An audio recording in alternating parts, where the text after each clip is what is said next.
It's been a month since we had our Club Vitruvius NDR/Club Vitruvius launch. Yes. And I had promised everyone that we'll keep them in the loop till the very first salon gathering. I see that you have assigned yourself this alias. Who and what is it referring to?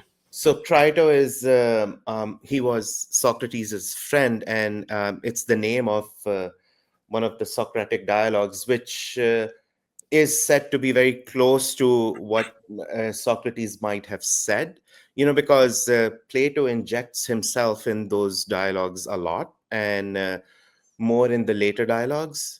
So I always call it like Socplat, the Socratic dialogues are like Socplat.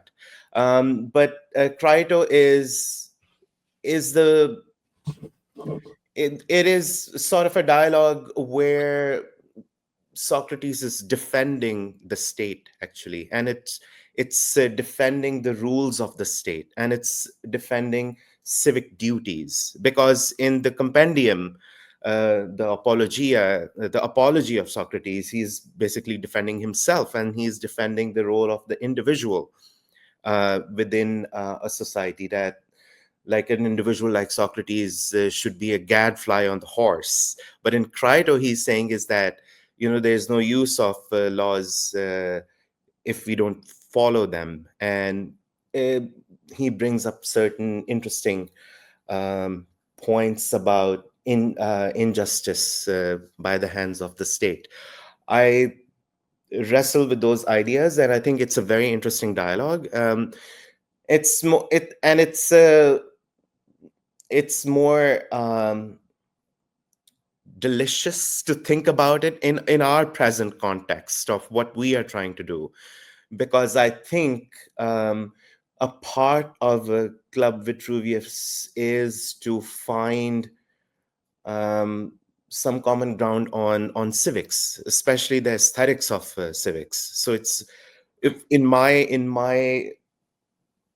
idea of Club Vitruvius is that it is a club of finding civic beauty and how we can implement that. What you have always said, Perseus, is politics is local. I wholeheartedly I agree with that. I think that's where people need to make their stands. And I think that hyper localized micro level of action is needed right now, especially in a movement which espouses to ideas of American republicanism, not the Republican Party, but Sure. the ideas of republicanism, and they germinated in living rooms, right, in bars, in pubs, and among little communities. If we look at American history, so all of that ties into like saying, "Welcome to Club Vitruvius," I guess. Yeah. Yeah.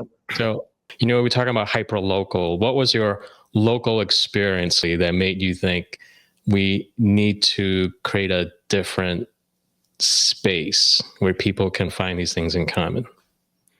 So I am in a liberal city, and in a liberal in the meaning that is right now.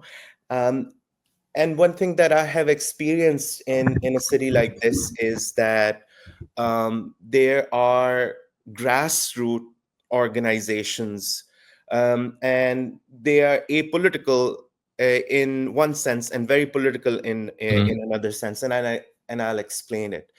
People have carved certain folks have carved a certain space among themselves where they can go and express themselves, and they're like really liberated from the world outside. They can freely express themselves. So I go to these community gatherings, like they would have like certain spiritual element to it. They would have yoga. They would have like certain classes about self-discovery. So they are building communities. One thing that I think people who are independent thinkers, I think they are missing one thing, is that they don't have that space where they can become community on common ideas, where they can come together, express themselves, and do a certain type of action, like a hyper local action. That I do see that, maybe because I live in a liberal city, but I do see that in these spaces, and I think we are missing it. So that's why I thought about, like, why not have a club where we can get together and have a nursery of ideas, where we can have little seedlings that we can germinate, that can have an impact later on. You were expecting to go to this cultural space that is about our common humanity. So that space really doesn't exist. So that's why it was like, for example, things were said about the Israeli-Palestinian conflict. Things were said about what happened in the election. Things were said about fascism, and how this is the world that we are going to inherit. And it was just all of those how you would say, the regular talking point. And I couldn't say anything because I was, I didn't want to be impolite, and I wanted to be invited again. But then I said, no, maybe I should do something of my own. And that space isn't authentically a cultural space anymore. It's an extension of this culture, which is self-policing. And not just self-policing, you are becoming a volunteer of this surveillance state, which is what the world is still